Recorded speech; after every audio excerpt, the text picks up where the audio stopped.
Le patron des services secrets ivoiriens ne sera pas content de vous si vous entend dire qu'il a été incapable lors des attaques terroristes contre le Grand Bassam. C'est ignorer complètement la nature de ces phénomènes asymétriques et la nature de l'ennemi qui est adaptatif également. Est-ce que vous pensez que le 11 septembre est l'indicateur de l'incapacité des Américains à protéger leurs citoyens?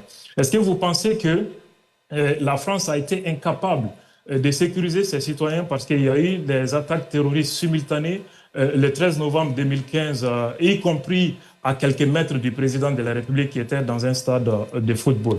Je crois que c'est des affirmations... Vous avez posé beaucoup de questions. À notre décharge, Abdoul Niang, on dira peut-être qu'aucun de ceux-là n'ont fait un coup d'État et n'ont dit qu'ils viendraient pour mettre fin à une situation qui n'avait que trop duré pour enlever les populations dans la souffrance. Donc quand 5 ans après, une telle situation arrive et qu'on arrive à avoir des terroristes dans la ville Gardisson, au cœur même du régime, il y a à se poser des questions. Donc reconnaissez que la question a bien un sens.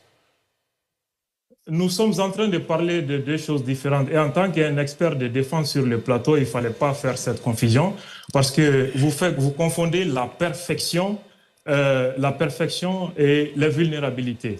Et nous sommes en train de parler de la résilience.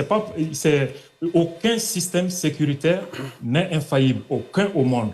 Et les renseignements également peuvent avoir des informations. L'information n'est pas le renseignement.